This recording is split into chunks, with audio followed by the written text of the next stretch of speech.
then week 11 ye boy over the weekends. Yes, sir. Sure. Come you do baby a first round of crowd query. So who the statistics? Let's see. Ye bo games we are. Ye be discuss games no. Ye be ka games no hasem. Players a ball mo modern. Goalkeepers a ball mo modern. Team a omo performing well. Kwame enyoma eye merit a bad game no e be discuss no. Kwame referees no will take center stage. Referees no be take it center stage. Kwame week 11. Look at what is happening. And you were F4 Chrome ha Kwame. Omo ha ye ntwan ehwe me ekọ. But ye benya aye former referee Alex Kota ene mu say oye adwuma ma GFA ono ye da referees. Anya ne say oye adwuma ma mo kasa ye ne say ya say na ye ya pa adwuma ma no. Oye adwuma ma referee no referees manager. You see me giri say Kwame F4 no omo suba no say bi no omo di appointment. Face no omo suba na omo wom no say bi no omo hwe no omo di appointment na see to omo. Ala suba na to say. Na de Alex Kota ye Kwame ugiri se dwumadi a odine ye ono ankasa ne dwumadi a ensema oba fa ka efa eye clubs no any referees decision Kwame ufi say papa eye papa eye he's not being fair honestly to why to most of the I don't want to mention club now. I said me like Korokofo mu feel say is not being fair to them, and Kwame I'm saying that he's not being fair to some of the clubs. Alex Kote, he's not being fair. And as a leader, Kwame, you don't talk like that. And you may be all man, you can't there be. Because your comments you are now the judgment now Kwame. Then leadership qualities no form. And form.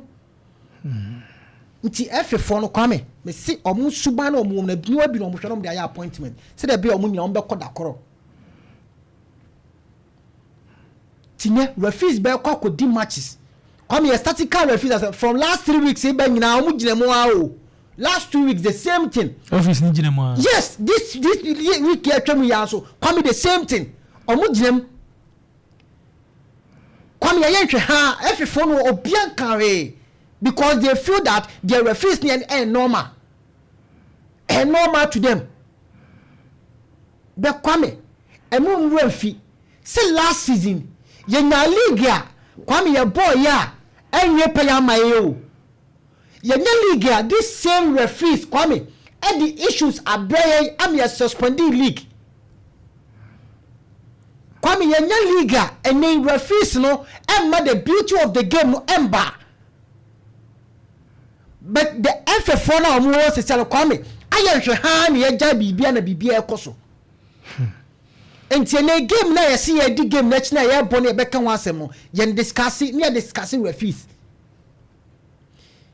but enei ye pese game no etumpon ye pese game no ekoyenim Kwame e be da ye and now to the clubs Kwame you see sometimes and nobody be see ya oka e was clubs no so no Kwame ye di be see wo so my reasons ni Kwame said decisions echo in favor of club A, club B, club C or D. Kwame na okoka no kra na we tag you as an enemy.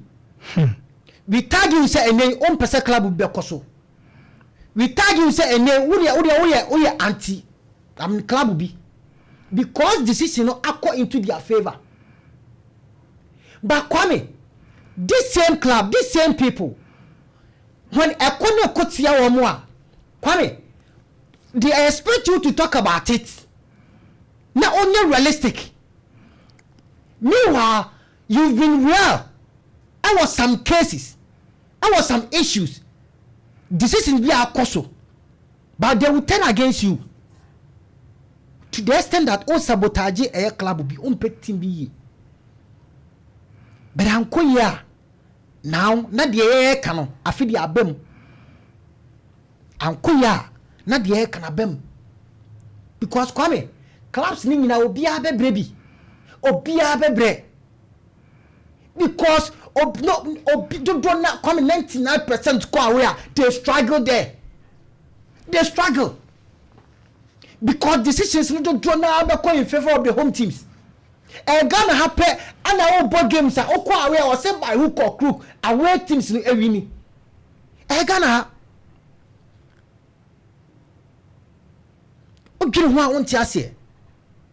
But now so we bought the a friend say House of Folk omuni 11 won the screw ye kwame ebi si wa kra yanje amfa ma 11 wonders yanje House of Folk nyan 3 dim komo lusu to 11 wonders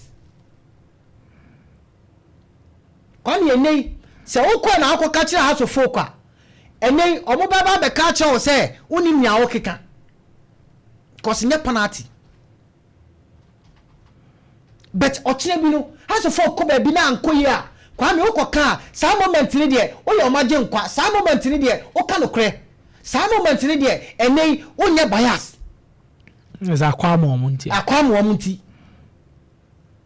bere kutia wo mo na ukoka dia then they will turn against you nti ene clubs no kwame omo na ankasa de akoso no omo anso se bebredi because they don't want you to say the truth no kra no they don't want it when it's in their favor.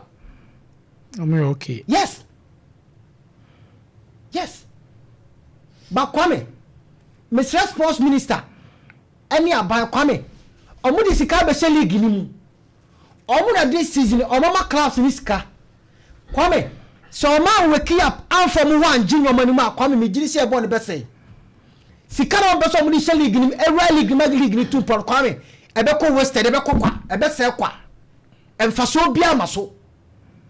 Because this FA form will come omo me hu say any mistake mistake normal FA form omo me hu say ade a enye no ade anya de papa no omo no 99.99% papa de ma omo entene no mani nkoe on bench ha kwame asem siria ho na obo hu say FA form no obeto omo nka asem siria ho na mbaba bonte no oba mabeki promises asem siria ehon ene obehu article on betro because o makọ school omuni munyansa sene obia but ene ebobo base no obia ti wa edi BBNC so on be fun say normal kwami mo wenfi ye free 1 yakotu on free 2 enko 6 enti je omutu o ma ye hwe ha ye din no kwami if you 1 ni yakotu ye be ko 3 yani bebe o so na aginsemo and again let's quote a bio kwame omuni papa ne nkasa because panyini endi djuman ye nimu and take stance awo baby unjo take stance on kwame that is how I see it because comment bi a o make no kwame as a leader you don't need to do that because a share clubs ni bia bufuo a share teams ni bia bufuo e before show mu ntene kwame say ekotia na ekire bi no obo ho obe make sure say onu susu be ye bi and no ana the issues aba no ntime say aba mpani for sports minister Kofi Adams enya Black Stars nkwa ni djumadie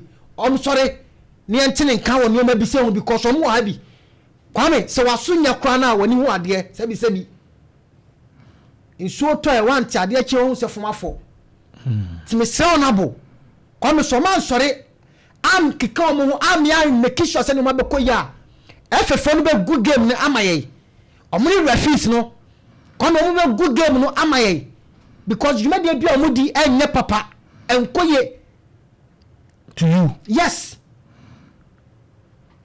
enye fe game na kwame ye bono 1 sikanim 2 game sikanim so no 3 points na da so na ye boss ye begine so no kwame de bia no ehonsem referees say na mutua mo but na mu bedi o muka na ma be yi 4 weeks free ho na wo free shower ya de onya hwe o ma ya adwuma de deserve say nti o muka and this same class the reason why Kwame I don't want to I mean fight for them yes because ayo omu na mo kwana we asi ayo omu a entine obohoma de odi bedu no sempo no okwa we na refi bi koye genuine mistake a ofi se de otifie na oye ni ntino sanso na ni opponent okọ no eye enso bi na refi the genuine mistake